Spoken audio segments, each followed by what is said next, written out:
10 anni da quando il mondo intero pianse la morte di Papa Giovanni Paolo II. Nel giorno dell'anniversario della sua scomparsa, il Veneto ricorda il pontefice polacco attraverso le immagini storiche delle sue visite in una regione che ha sempre sentito vicina, un po' per la devozione del popolo veneto, un po' perché due pontefici della storia erano proprio nati in questa terra. Una regione amata, al punto da sceglierla per ben 6 estati come meta per le vacanze, trascorrendo alcuni giorni a Lorenzago nel Bellunese tra le montagne del Cadore che gli facevano sentire un po' meno la nostalgia di quelle della sua Polonia. Ma nel ricordare il legame tra Papa Giovanni Paolo II e il Veneto, impossibile non volare con la mente al giugno del 1985, quando il Santo Padre per 3 giorni si fermò in regione, atterrando come prima tappa nella Marca, a Riesepio X, paese natale di Papa Sarto.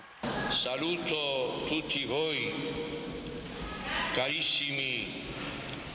fratelli e sorelle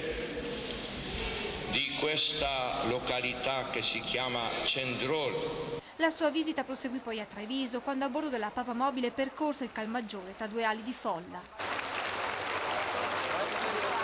Papa Wojtyla tornò in Veneto anche nell'88, a Verona e nel 91 a Vicenza con il pellegrinaggio del santuario di Monteberico, ma la sua visita nella Marca resta ancora impressa nei ricordi di tutti e l'affetto dei trevigiani nei suoi confronti è sempre stato speciale. Esempio ne è il ritratto alto 2 metri realizzato dal pittore Cesare Benedetti, conosciuto come Benè, che donò la sua opera al Vaticano ricevendo i complimenti del Santo Padre, come ricordò la figlia di Benè, Gloria Benedetti Boschi. Ricordava i complimenti di Papa Giovanni Paolo II che gli diceva: mi hai fatto ancora più bello, non sono così bello come nel tuo ritratto. Un affetto che non si è spento nemmeno dopo la scomparsa di Papa Giovanni Paolo II, a dimostrazione di questo l'opera di un altro artista trevigiano, lo scultore Bagliana, che scolpì questo Vangelo all'interno del quale venne incastonata una piccola teca contenente il sangue di Papa Wojtyla.